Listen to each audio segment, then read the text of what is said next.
Бұл 1985 жылы шыққан National Geographic журналының беткі мұқабасы. Ауғанстаннан қашып шыққан қыздың бейнесі 20 ғасырдың ең танымал суретіне айналды. Ал бұл 21 жылдың ең танымал кадрлар деп санауға болады. Америка әскері 20 жыл бойы соғысып, түк көтермей, соңғы ұшағы жақтасқан халықтарын Талибанға талауға тастап қайтып жатыр. Осы Ауғанстанда не бар өзі? Оны Ресей империясы да, Британия империясы да жауламақ болды. Америка мен Кеңес одағы да жылдар бойы соғысып келеді. Көршілес Пәкістан, Иран, Қытай да қысым көрсетіп, алайда Ауғанстанды әлі ешкім бағындыра алмады. Азияның қақ ортасындағы Ауғанстанда не жасырылған? Неге гүлденіп дамудың орнына құлдырап, табиғаты туристерге де тартымды және егінге де, малға да жайлы жерінде тек қана наша өсіріп, соңы жоқ соғыстар жүріп жатыр. Евразияның кіндігінде халықтар мен өркениеттердің қиылысында орналасқан Ауғанстан империялардың моласына қалай айналды және олардан болашақта қандай қауіп күтуге болады? Ауғанстан дегенді естігенде бірінші не елестейсіз, мен тауып көрейін. Калашников ұстаған еркектер, бүркеніп алған әйелдер, шексіз наша ергіндіктер мен наркомандар, ауыр халдегі балалар, осылардың бәрін басқаратын Талибан террористік ұйымы. Оларды ресми түрде ешкім мойындаған жоқ, бірақ лидерлері ресми келіссөздерге қатысып жүр. Қалай, тапқан сияқтымын ба? Бүгін Ауғанстанда соғысу ол әскери профессия емес, өмір сүру қажеттілігі. Ал 50 жыл бұрын мүлде басқаша болған. Ел кедей болса да қауіпсіз көрінеді. Міне Кабулдың астаналық аэропорты. Кезекті ұшақтан еуропалық костюмдағы еркектер, қысқа әдемі киінген әйелдер балаларымен бақытты, туристер ағылып жатыр. Ал мынандай киінген жергілікті ауған қыздарын Кабулдың орталық көшелерінен байқауға болады. Ауғанстан королін ақш астанасында құрметпен күтіп жатыр. Батыстың жастары Кабулдан өтетін әйгілі хиппи жолымен еркін өтіп жүр. Хиппи жолы дегеніміз Стамбул арқылы Иранның Тегеранынан, айтпақшы сол кезде олар да батыспен жақсы араласады. Сосын Ауғанстан кейін Үндістаннан Гуаға немесе Таиландқа барып жастар жиналып ат-души қуған. Шынында бұл жердің күн шұғылалы табиғаты өте әдемі. Жаңа айтқандай, Ауғанстанның империялардың моласы дегенде атауы бар.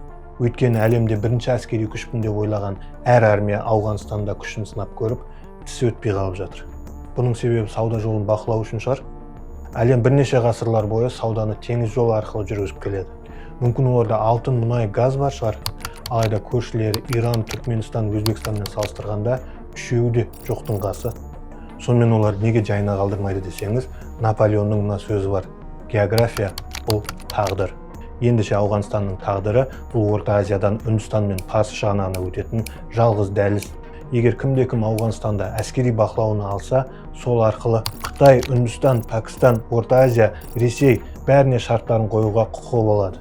Осының бәрі осындай қожайындыққа болады. Сондықтан бүкіл байлығы кейбір жеке тұлғалардан әлде қайда аз Ауғанстандағы соғыстар ғасырлар бойы жаңалықтардан түспей келеді. Бұл ауған кризисі колониялық Британия мен Ресей патшалығының қарсыласуынан басталған болатын. 19 ғасыр Британия империясы әлемдегі ең мықты мемлекет. Әлемдегі сауда-саттықтың 5-тен 1-ін, ал әлемдегі өндірістің 5-тен 2-сін Лондон басқаруда. Өйткені Британияда ең күшті флот және иеліктері жер шарының шамамен барлық жерінде. Осы иеліктердің ішінде ең маңыздысы ол Индия. Өйткені ол жерде 200 миллионнан астам адам, жұмыс күші және мақта, шай, индиго сияқты өте маңызды ресурстар өте көп. Осыған қоса Индия әлемде сауда жолын Азия, Африка, Европамен қосатын географиялық орталық. Енді бұл жерде Ауғанстан мен Ресей патшалығының қандай қатысы бар екендігін қараңыз. Ресей патшалығының территориясы өте үлкен. Ол кезде солтүстік мұзды мұхит арқылы сауда жолын әлі жүргізе алмайды. Елге тауар кіргізуге болатын жалғыз теңіз жолы ол Босфор және Дарданелла шығанақтары. Ол шығанақтар Турция, ол кездегі атауы Осман империясының қол астында. Қырым соғысы жайлы естуіңіз бар ма? Ол дәл осы уақытта Турция әлсірегенде Ресей патшалығы шығанақтарды өзіне алып, Жерорта теңізі мен әлемдік мұхит жолына қол жеткізіп, үлкен колониялық державалармен бәсекелес болғысы келді. Ал бұл үлкен колониялық державалар Англия мен Франция оған қарсы. Сондықтан олар Турцияға қолдау көрсетті, Ресей патшалығы үлкен шығындармен соғыстан жеңілді. Осылайша Петербург сауда жолсыз қалып қойды. Жеңілген патшалық не істейді? Құрғақ жолмен Қазақ хандығынан бастап Орта Азияға қарай бет алды. 1876 жылы соңғы болып Қоқан хандығын жаулап алғаннан кейін тек Ауғанстан қалды, ал әрі қарай жып-жылы Үнді мұхиты. Лондонға бұл жағдай тағы да мүлдем ұнамайды. Бұндай жағдай тарихта бұрын болған. Ескендір Зұлқарнайын немесе Александр Македонский жорығы дәл осы орталық Азиядан өткенін кинодан көрген шығарсыздар мүмкін. Осыған қоса орыстар Орта Азияны жауламай тұрғанда британдықтар Ауғанстанды бағындыру әрекетін жасап көрген болатын. Сонымен орыстарға ауған жері Үнді мұхитына қол жеткізу үшін керек, ал британиялықтарға орыстардан қорған ретінде немесе мина алқабы ретінде қолдануға қажет. Алайда бір мәселе бар. Оны 19 ғасырдың соңында ауған жерінде борышын өтеп жүрген мына солдат нақты сипаттап берді. Тайпа тайпамен соғысуда, бір алқаптың тұрғындары көрші алқап тұрғындарымен соғысуда, әртүрлі тайпалар бір-біріне қарсы жау саналады. Бір-біріне қарсы аттанып тұрса да, бірігіп жат жерлікке қарсы шығады. Ал бұл солдаттың аты жөні Уинстон Черчилл. Сол кісі Британия премьер-министрі болып, Сталин, Рузвельт үшеуі әлемді бөліскен. Черчилл Ауғанстанның проблемаларының тамырын дәл тауып айтты. Елде рулар мен тайпаларының қатыгездігінен ешқашан бір тұтас мемлекет құрылмады. Өйткені Египет Ніл өзенін пайдаланушылардан құрылды, ал Америка бостандық конституциясын қолдаушылардан құрылған. Ал Ауғанстанда бірігу үшін ортақ ештеңе болған жоқ. Елде басым бөлігі болатындай біріккен халық та жоқ. Бірлік болмай тірлік болмас деген осы. Құрақ көрпе тәріздес территориясында тұратын халқын қараңыз. Мұнда пуштундар, анда тәжіктер, хазариліктер, өзбектер, түркмендер, ресми ұлттық тілдері де жоқ. Ислам діні ауған халқын біріктіретін жалғыз нәрсе, бірақ өзара қастықты бұл да жеңе алған жоқ. Бірақ өзара қастықтан жат жерліктерге қарсы шығуы неге мықты екенін Черчиллдің келесі жазбасынан түсінуге болады. Біз Британия армиясы жүйелі түрде кезекпен барлық ауылдарда үйлерін қиратып, құдықтарын көміп, егіндерін өртеп шықтық, күмбездерін құлаттық, үлкен көлеңкелі ағаштарын шауып шықтық, су қоймаларын бәрін бағындыру мақсатында бұздық.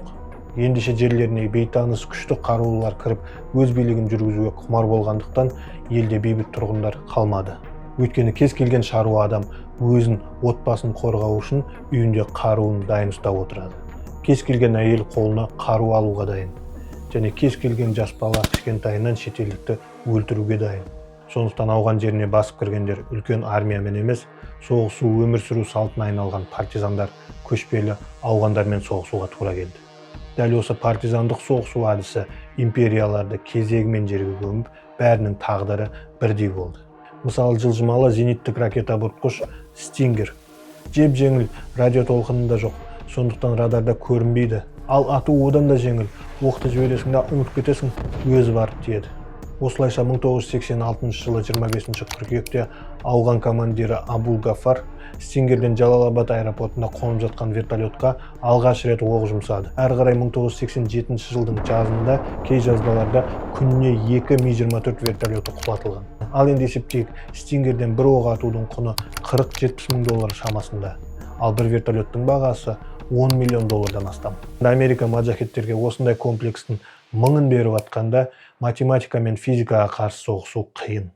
Сонымен совет авиациясы әскери козырдан адам және ақша шығын позициясына айналды. Кеңес одағы 30-дан $50 миллиард дейін ақша жоғалтты. Груз 200 деген термин пайда болды. 15 мың совет солдаты өлді деген бұл жай ресми ақпарат қана. 53 мың жараланған адам. Жалпы ауған соғысының машақатынан болған ең үлкен шығын Кеңес одағының экономикасы мен идеологиясы бұзылып, кейіннен СССР жойылды. Осы жерде Кеңес одағы ауған жеріне жалпы не мақсатпен барды деген сұраққа жауап берейін. Әрине бүгіннен тарихқа қарасақ бекер барған деуге болады. Алайда соғыстың басталуы кезінде 1979 жылы 25 желтоқсанда бәрі жақсы болатындай көрінді. Ақша жеткілікті, өйткені мұнай бағасы тек жоғары қарай өсуде. Кеңес одағының басты қарсыласы Америка экономикасы өсуі тоқтап жатыр. Оларда бұрын болмаған инфляция мен жұмыссыздық, Иранда исламдық революция болып жатыр. ақш адал серіктесі Шах Пехлевиден айырылып қалды. Пакистанда ақш өлсін деген ұранмен өртенген ақш елшілігі жауапсыз қалды.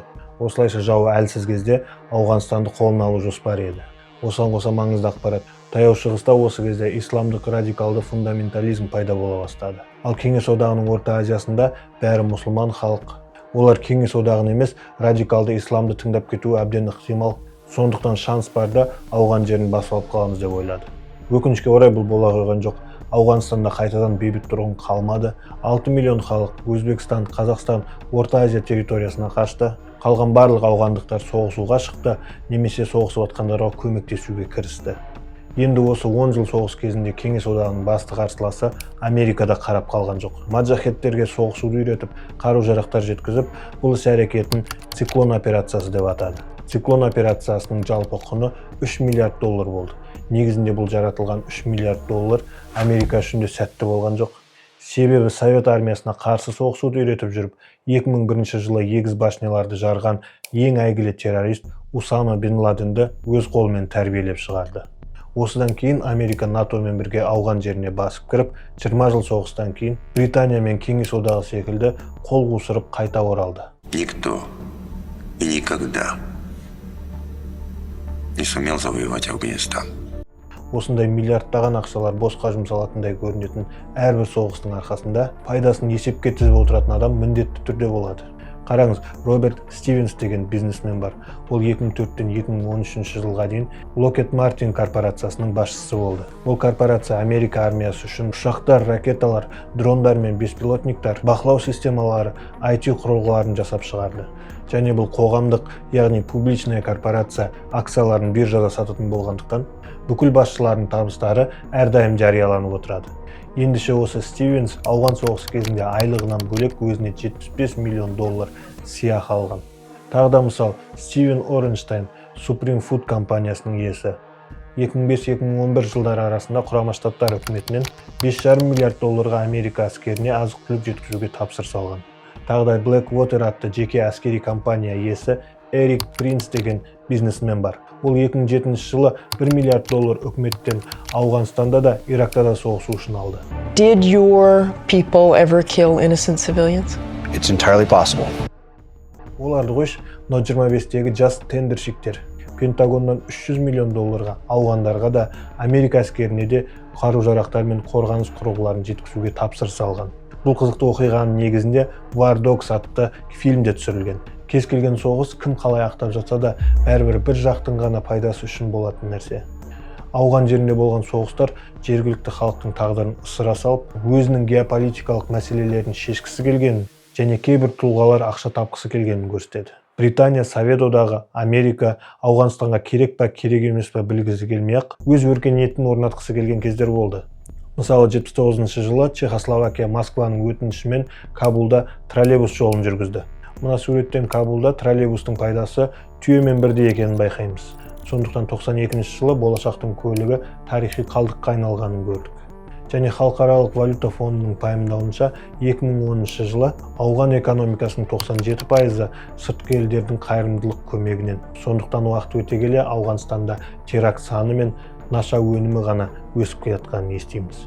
Америкалықтар Ауғанстаннан толығымен кетіп, билікке талиптер қарсылықсыз келгенінде ең бірінші ресми жариялаған құжатына назар аударыңыз. Бұл Британияны, Кеңес одағын және Американы жеңгені туралы декларация. Барлық жерде террорист деп санайтын талиптар мен орыс немесе Қытай ресми өкілдері келіссөз жүргізгені ойға сыймайтындай болғанымен, әрқайсысының өз көздеген пайдасы бар. Мысалы, 2000 жылдар ортасында екі қызықты жаңалық шықты. Қытайдың ұлттық корпорациясы Ауғанстандағы Мес Айнак шатқалында мыс өндіруді бастау үшін $3 миллиард 30 жылдық концессияға отырды. Шынында ол жерде әлемдегі ең үлкен мыс кен орындарының бірі табылған. Осыған қоса тағы бір қытайлық компания Ауғанстанның солтүстігінде мұнай өндіру тендерін ұтып алды. Пекиннің ойында көршілерін басқалар секілді әскерін жіберіп, көп ақшаны тау шатқалында өртей салмай, бейбіт жолмен бүкіл ресурстарын жай-жай сорып, африкалық елдердегідей инфраструктураларды кредитке салып беріп, қолында ұстау жолын таңдаған көрінеді. Ауғанстан жерінде мыстан бөлек темір, көмір және ең маңыздысы заманауи көліктердің негізін құрайтын литий бар. Пентагонның 2010 жылғы есебінде Ауғанстанды литийлік Сауд Арабиясы деп атаған. 2019 жылы Ауғанстан өз табиғи ресурстарын $3 триллион бағалаған. Әрине бұл өте көп ақша, оны өндіріп ақша тапқысы келетіндер де көп.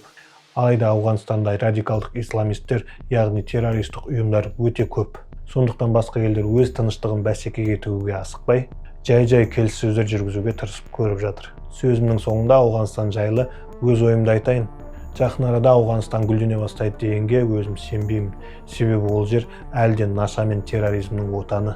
Бірақ бұл проблеманы тудырған өздерінің сараңдығы мен күшін көрсетуге құмартқан үлкен державалардың өздері. Осылай әрі қарай бұл жерлерді ұрыс алаңы ретінде пайдалана бере ме? немесе жайына қалдырып, халыққа не керегін сұрайды ма деген сұрақтар қалып қойды. Достар, ендеше сіздер ауған халқы не қалайтыны және проблемаларын қалай шешуге болатыны туралы не ойлайсыздар? Пікірлеріңізді комментте күтем. Видео ұнаса тіркеліп, лайк басуды ұмытпаңыздар. Келесі кездескенше.